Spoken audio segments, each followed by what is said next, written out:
Ang Underworld, mga paglalakbay sa kalaliman ng karagatan, ni Susan Casey. Ang paggalugad sa kalawakan ay nakakakuha ng mga headline, ngunit si Casey ay gumawa ng isang nakakumbinsi na kaso na ang malalim na karagatan ay mas kawili-wili. Isang kaakit-akit na salaysay ng karagatan sa ibaba ng Twilight Zone nito.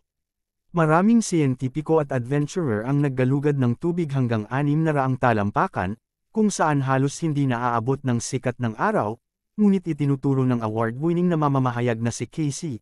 May akda ng bestseller na Voices in the Ocean, na ang sonang ito, ang epipelagic, ay sumasakop lamang ng 5% ng dami ng karagatan.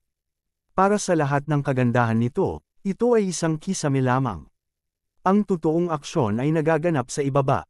Ang tunay na aksyon ay hindi kulang dahil ang may akda, isang mahilig sa karagatan, ay nagpapakita ng kanyang profesionalismo sa pamamahayag, simula sa isang nakakahimok na kasaysayan.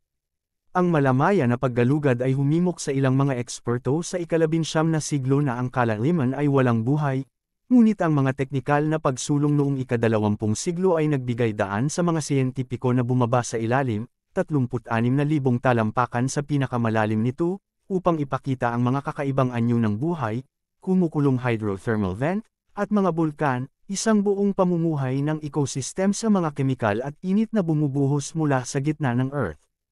Sa kalalimang ito, may mga nilalang na humihinga ng methane, isda na may malasalaming kalansay, at iba pang mga hayop na nakikipag-usap sa pamamagitan ng kanilang balat. Kung mas malayo ka, mas nagiging kahanga-hanga ang lahat. Ngayon, 12-dosenang mga sasakyang pangdagat, na ginawa at pinatatakbo ng mga pamahalaan at unibersidad pati na rin ang paminsan-minsang negosyante at bilyonaryo, ang gumagala sa karagatan. Isinalaysay ni Casey ang kanyang mga paglalakbay sa buong mundo na nakikipagpanayam sa mga designer, adventurer, at scientist, sumali rin siya sa ilang mga ekspedisyon at lumahok sa malalim na pagbaba. Ipinaalala niya sa mga mambabasa na mas maraming tao ang bumisita sa International Space Station kaysa sa sahig ng karagatan, at ang pagbaba doon ay nananatiling mas mapanganib. Ang mga mambabasa ay matutuwa sa mga paglalarawan ng may akda tungkol sa mga tunay na kakaibang tanawin at mga nilalang pati na rin ang nakasisilaw na archaeological treasures, ayon sa mga pagtatansya.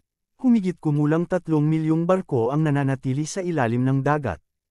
Ang hindi gaanong gumagalaw ay ang detritus ng tao na umabot sa pinakamalalim na kanal, kabilang ang lahat ng microplastics.